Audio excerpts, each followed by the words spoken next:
let's talk about the top 5 science champions in Marvel Contest of Champions. Now, before we get into it, just a heads up, this list is based on my opinion and what I've seen the community buzzing about. You might have your own favorites, and that's cool. Drop them in the comments so we can compare notes. Let's jump in. Starting off at number 5, we've got Titania. If I had to pick the 2 most annoying and powerful effects in the game, I'd say indestructible and unstoppable. Guess what? Titania's got both as passives, not buffs, which is crazy. And when those passives are active, you can eat special 3s from opponents like it's nothing. All you gotta do is charge a heavy attack, and boom, you're set. Sure, there's a cooldown, but if you know how to play her right, you can breeze through fights with a full yellow health bar. Oh, and she hits hard. Overall, she's a powerhouse, a super fun and solid champion to play. Coming in at number 4 is my guy, Hulk, my favorite Marvel character. When I first started playing, Hulk was a total meme. Like, yeah, you could get some decent damage, but you had to take damage yourself to make it happen. That was just dumb.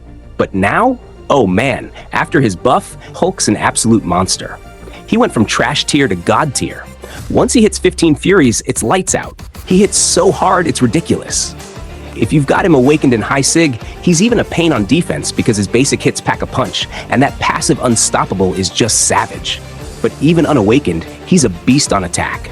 Stun lock your opponent, drop a special 3 to apply that physical vulnerability, and Hulk smash. Simple as that.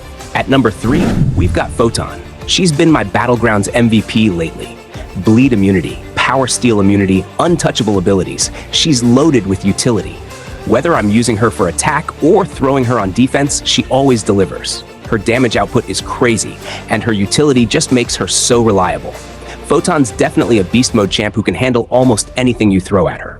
Taking the number 2 spot is the one and only Spider-Ham. This guy is just so good. His damage is insane, but what makes him a nightmare is his power stings. Those things are such a strong damage type, and hardly any champs can counter them. Plus, he keeps reapplying them, which is just hilarious to watch. Now slap a 6-star Ant-Man relic on him, and it's a wrap. That relic adds another power sting on the last hit and boosts his attack rating for the rest of the fight. You know what that means. More attack, more sting damage, and opponents just melt. Spider-Ham might be funny, but he's no joke in this game. And finally, taking the top spot at number 1 is Scorpion. No surprises here. This guy is just built different. He's got access to 3 damage over time effects: Poison, Rupture, and Shock, and you can choose which one to use at the start of the fight. And the best part? He's immune to the 2 you didn't pick. That's some next level utility. Rupture immunity especially is super rare, and it's so clutch in certain matchups. My personal favorite thing about Scorpion is his healing. He just needs to be awakened. Even at Sig level 1, he's good to go. All around, Scorpion is a complete package. Easily the best science champion in the game right now. And that's my top 5 science champions in Marvel Contest of Champions. What do you think? Did your favorites make the list? Or do you have your own top picks? Let me know in the comments. I love seeing how everyone ranks their champs. If you enjoyed this video, don't forget to like, subscribe, and hit the bell so you don't miss any future uploads. Thanks for hanging out, and I'll catch you in the next one.